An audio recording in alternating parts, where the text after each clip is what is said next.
The Republican vision channel में आप सभी दर्शकों का स्वागत है। धम्म आपल्या घरी इस अभियान के तहत धम्मादि बुद्ध विहार लश्करी बाग नागपुर में धम्म प्रवचन का कार्यक्रम आयोजित था। धम्म प्रवचन कार्यक्रम में माननीय सिद्धार्थ गायकवाड़ प्रादेशिक उप आयुक्त समाज कल्याण माननीय डॉक्टर वानी इन्होंने उपासक उपासिकाओं को मार्गदर्शन किया।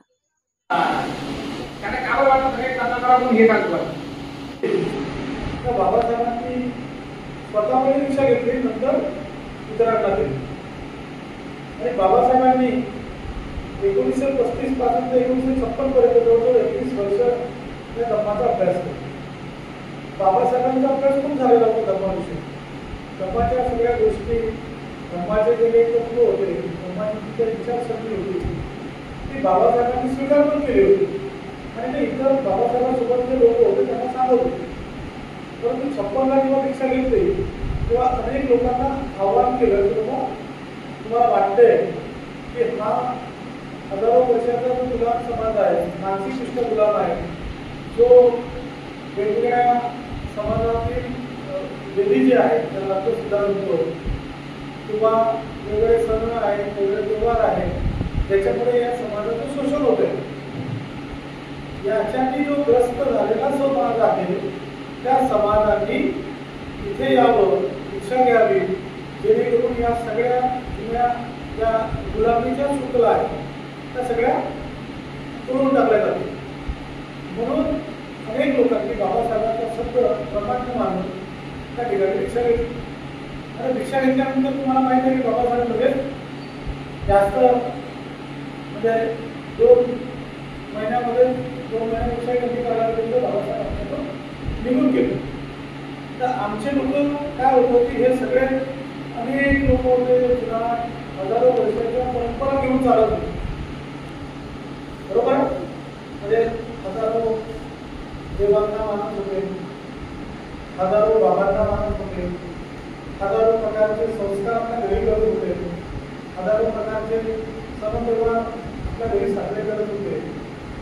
अशा अनेक प्रथा समाजामध्ये होत्या दीक्षा घेण्याच्या अगोदर।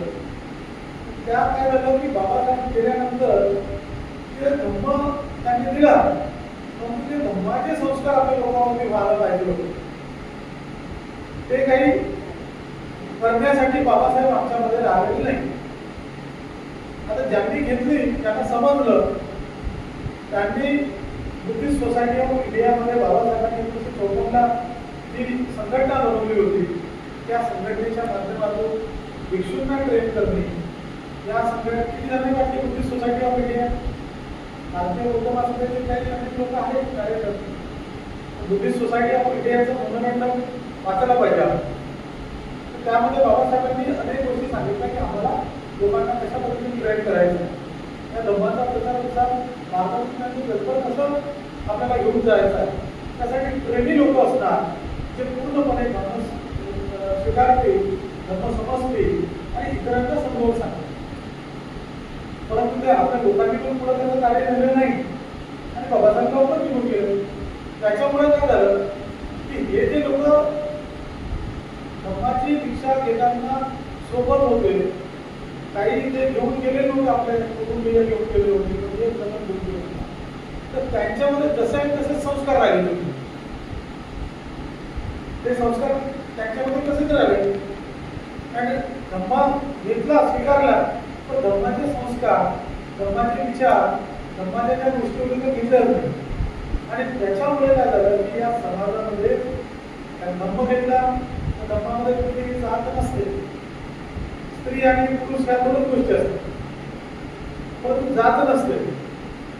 आणि मग आम्ही त्या गोष्टी न स्वीकारल्यामुळे, धम्माचे तत्व स्वीकारल्यामुळे जाती आम्ही चिकटवून ठेवल्या, जातीमधल्या कोण जाती कशा चिकटवून ठेवल्या, हा याच्यासोबत बोलत नाही, तो त्याच्यासोबत बोलत नाही, हा याच्यासोबत रोटीपिटी व्यवहार करत नाही, हा याच्यासोबत रोटी व्यवहार करत नाही। मग ते आपल्यामध्ये या सगळ्या गोष्टी झाल्या आणि मग आपण जे काही युद्धाचं संस्काराचं जे आणि कार्य होतं ते कसं राहू, याचं कार्य पुढे नेण्यासाठी आता आम्ही झालंय. काही प्रमाणामध्ये भारतीय बौद्ध महासभेने केलं, परंतु त्याच्यामध्ये मग जशी आपल्या समाजाला एक कीड लागलेली आहे की संघटना म्हणते की तोडत जायचं. आपले लोक तोडतात, आपले लोक बनवतात. पारधी असो तिला पण तोडतात, संघटना असो तिलाही तोडतात, संस्था असतील तिलाही तोडतात आणि आपसामध्ये भांडत असतो. त्या भांडणामुळे इतका वेळ जातो की त्याला चांगलं काम करायचं हे माहीतच नसतं. त्या एकामेकाचे हेलुदावे करणे, एकामेकाचे दोष काढत बसणे, एकामेकाला वाईट लेखणे, पण तरी चांगलं काम करतो म्हणून त्याला पुढं सपोर्ट केला पाहिजे ही भावना अजूनही या समाजामध्ये निर्माण झाली. त्याचं कारण होतं की बुद्धांचा जो धर्म आम्ही स्वीकारला त्याचे संस्कार आणि आचार विचार, त्याची जी सगळ्या गोष्टी असतात, चांगले विचार असतात, ते न स्वीकारल्यामुळे झालं आणि ते सांगण्याचं पण काम लोकांमध्ये जाऊन कोणी केलं. म्हणून BDSP संघ निर्माण केला. तर हा संघ काय आहे? हा संघ म्हणजे काही तुम्ही असा एक जसं आपण बिहाराची कमिटी बनवतो, हा अध्यक्ष, तो सचिव, आणि मग काही दिवसांनी भांडणं होतात त्याच्यामध्ये. मग ते भांडणं झाले की तोही सचिव भांडतो, तोही भांडतो, त्यासाठी बिहाराचा नाही. असं काही वाटतंय की बिहार जेणेकरून त्या सचिवाने आपल्या देशानेच बनवलं. मला वाटते की असे नागपूर शहरामध्ये समाज कल्याण असे समाज बहुत तिकट बनवले. हे कदाचित सरकारच्या पैशाने आपल्या पैशाने बनलं. लोकांनी बांधलं की काय बांधलं? हा निधी तुलत आहे.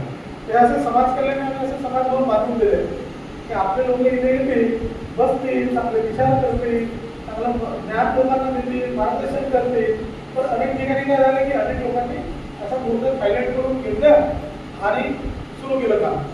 बिहार बनवले, काही ठिकाणी आपण लायब्ररी बनवल्या, काही ठिकाणी समाज बनवलं. आणि ते काम जे चांगलं काम करायचं होतं या ठिकाणी बसून आपल्या लोकांनी याच्यावर ते सोडून दिलं आणि ते अध्यक्ष, सचिव, उपाध्यक्ष याच्यामध्ये भांडत बसले सगळे बिहार. बरोबर असंच आहे ना? सगळी वेगळी परिस्थिती सांगितलं तसं झालं.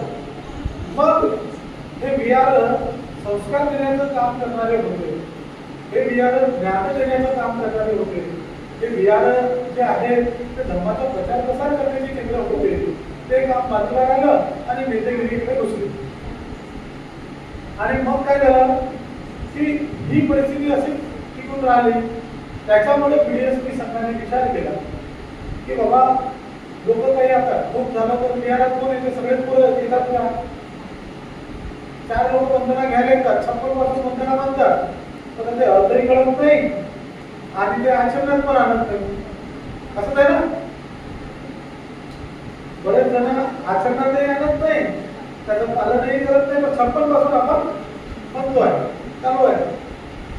मग असं झालं की मग BDSP संघाने विचार केला.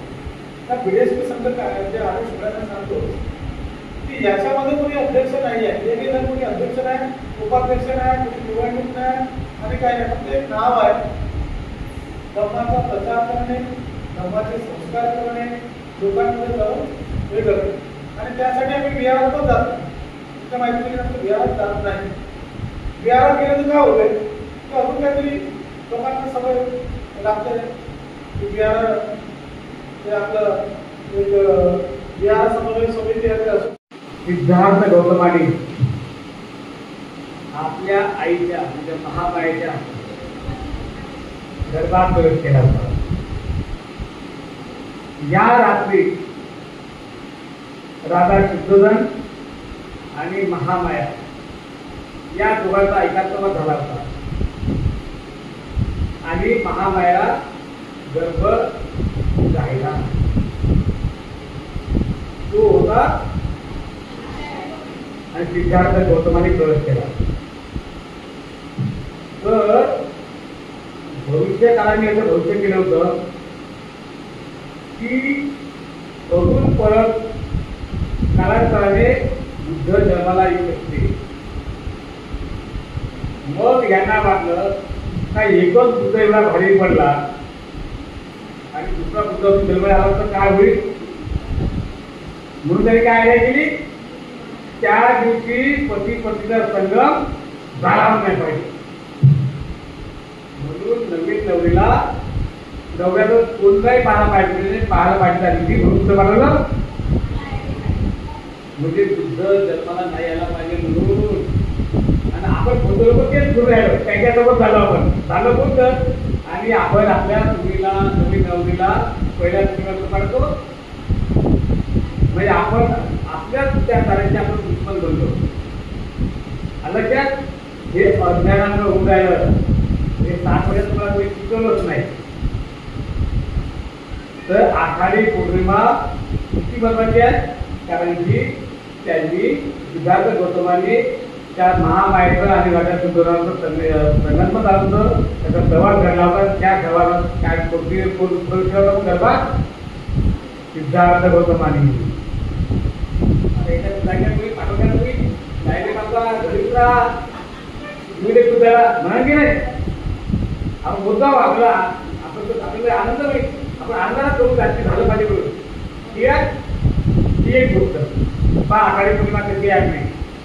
आणि मग हा जो सिद्धार्थ गौतम झाला हा सिद्धार्थ गौतम हळूहळू यांनी जन्मदिन घेतला. मग आषाढी पौर्णिमेला गर्भधारण झाली आणि जन्मदिन झाला. मग वैशाख पौर्णिमेला सिद्धार्थ गौतम जन्म झाला. सिद्धार्थ गौतम जन्म झाला वैशाखी पौर्णिमेला. नंतर ह्याच पौर्णिमेला आषाढीच्या पौर्णिमेला सिद्धार्थ गौतमांनी वयाच्या 29व्या वर्षी काय केलं जर त्यांनी गृहस्था नसता केला तर दुसरे नसते विचार केला बाबासाहेब घडले नसते. मग कारण की बाबासाहेब घडले बुद्धाच्या धर्मामुळं त्या खेळचं दुसऱ्याने उत्तर दिलं तर बुद्ध सत्य घडले तर कुठं पुस्तक निघायला होतं. मग म्हणजे याचाच अर्थ या दिवसाला याचाही महत्व आहे. या दिवशी सिद्धार्थ गौतमांनी घर तोडलं म्हणून ते बुद्ध झाले. कामाची आकडे पौर्णिमा किती मोठी आहे ना. परत काय झालं मग ते झाले बुद्ध. अजून काय झालं बघा ह्या दिवशी मग त्यांनी बुद्ध झाले ते कोणत्या दिवशी झाले बुद्ध वैशाख पौर्णिमेला झाले. तो वैशाख पौर्णिमेला त्यांना मागे सापडला दुःखातून मुक्तीला मागे सापडला असता मोठी बात झाली. व त्यांनी काही केली का सांगायची लोक सांगितलं का तर तरी सांगितलं ते आचार्य पौर्णिमा होती बघा किती महत्वाची आहे. ती आचार्य पौर्णिमा याच दिवशी तुम्ही भाग्यवान आहे तर तुम्ही ऐकून राहिले भाग्यवान आहे तुम्ही खूप चांगले लोक घरात बसले आहे ऐकाने झोपले घरात विचारत यायचं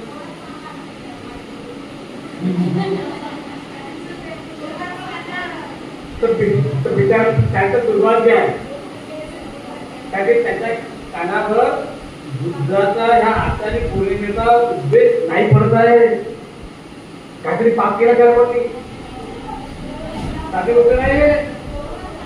हे बुद्धाचे वचन राखण्यासाठी पुण्य पाहिजे. बाबासाहेबांच्या पुण्याच्या प्रतापाने आपल्याला कुठं भेटला हा तुम्ही तू भरला आपलं काही पुण्य नव्हतं कुणाचं पुण्य होतं ते बाबासाहेबांच्या अपार कष्टाने अत्यंत दुःखद दिवस धरले होते. त्यांनी कुठंच पाहिलं नाही. त्यांच्या त्या अपार कष्टाच्या त्यांच्या त्या त्यागाच्या ह्या सगळ्या देशून आपल्याला काय भेटलं गुरुनामा भेटला. आणि आपण एवढे दुर्भाग्य आपलं आहे की आपण जो बौद्ध धर्म तुमचा नावाचा घेतला आणि त्याची संस्कृती काय घेतली. म्हणून आषाढी पौर्णिमेला आपण होतो जरी झालो तरी आपल्या नवीन नवीला कुठे पाहतो बंद करायला लागला. मग भगवान बुद्धांनी याच दिवशी आषाढी पौर्णिमेला काय केलं धम्मपद दिला धम्माला दिला म्हणून काय आज काय साजरी करतो आपण आज काय साजरी करतो आपण धम्मजयंती साजरी करतो. त्याने धम्माला जन्म घातला आजच्या दिवशी वैशाखी पौर्णिमा त्यांना सर्व सापडला होता धर्म शोधला होता त्यांनी आणि त्याला लोकांसमोर स्मरण केला आणि त्यांना वाटतं आता मला तुम्ही सांगितला पण मी एकटा काय करणार हा धर्म मला लोकांपर्यंत न्यायचा आहे मी ते काय देणार नाही. त्यांना कधी गरज वाटली संघाची गरज पडली होती बिना संघाला हे काम कसं होईल एकटा कुटुंब कुठं राहो तर म्हणून त्याने काय तयार केलं मग आषाढी पौर्णिमेपासून त्यांनी संघाची बांधणी सुरू केली. तसंच दीर्घ इतक्यापर्यंत आला की संघाची बांधणी कोणाला बांधतात. हा संघ आहे आपला. जरी सदाकाळ संघाची बांधणी सुरू केली होती तशी आता आपण लष्करी बादच्या लोकांनी आता संघाची बांधणी सुरू केली आहे.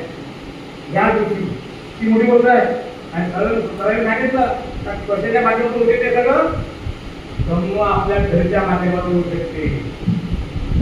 आणि हे पण सांगितलं का तुम्ही एकट्या झाले आहे तुमचं पूर्ण आहे.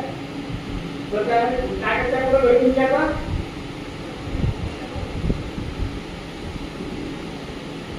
बघा कळकळीत आम्हाला तुमचं प्रबोधन पाहिजे अशी मी त्यांना विनंती करते. माझ्यातर्फे आणि सर्व महिलांतर्फे मी त्यांना विनंती करते की सर आम्हाला तुमच्याकडे असं कळकळीचं प्रबोधन पाहिजे आहे. सरांना विनंती करते त्यांनी आपल्या प्रबोधनाला सुरुवात करावी. साधारण आपल्यावर किती हुशार आहे, किती चांगले बोलतात आपल्याबरोबर, किती त्याच्यावर किती बोलण्याची कला आहे, सगळं आहे. बाबासाहेबांनी या समाजाला रोखलं होतं. आपल्याला रोखलं होतं बाबासाहेब. ह्या महाराष्ट्रातला बाबासाहेबांनी रोखलं आणि म्हणून त्याचा विचार होता की हेच महान लोक आपल्या कर्तृत्वानं सगळ्या जातीच्या सगळ्या धर्माच्या पुढे जाऊ शकतात. त्याला खात्री होती की आपण इतर लोकांच्या पुढे जाऊ, सर्व लोकांमध्ये आपण उठून दिसू असा पूर्ण विचार होता. मग झालं काय तर सरांनी इथं नाही बोलले, सर तिथं बोलले होते लष्करी बागला. आपण बुद्ध धर्माचा घेतला त्यांनी सुंदर उदाहरण दिलं सरांनी. कोणतं उदाहरण दिलं त्यांनी माहिती आहे का? तुम्ही टी व्ही घेतला तर फक्त टी व्ही जाता का घरात? टी व्ही ठेवतो काय काय आणता तुम्ही? रिमोट येते का नाही? इथे ना फक्त डबा येते, इथे ना रिमोट येते ना? हो किंवा नाही म्हणा बा सगळं का तुम्ही? मग रिमोट येते तेव्हा ते सुरू होते टी व्ही आहे ना. आपण काय केलं, टी व्ही घेतला तो सोबत काय नाही घेतलं, अरे माहिती तर सरकार काय माहिती आहे का? ते इथे फेजस पाहिजे आपल्याला तेव्हा बोलले बरोबर. फोटो नंबर घेतला पण त्याच्यासोबत काय घ्यायला पाहिजे अजून? संस्कार. हा संस्कार बरोबर आहे. एक गोष्ट सांगा अजून त्याची जे संस्कृती आहे, त्याची जी संस्कृती आहे, त्याचे जे संस्कार आहे ते पण घेणं आवश्यक होतं. त्याचे जे सण आहे ते पण घेणं आवश्यक होतं. तर आपण काय केलं, बुद्ध धर्म घेतला. पण अजून तुम्ही सांगा जेव्हा पहिले लग्न होते ताईचं लग्न झालं किती वर्षापूर्वी तुमचं लग्न झालं होतं? 22 वर्षापूर्वी लग्न झालं होतं तेव्हा तुम्ही बुद्ध होते.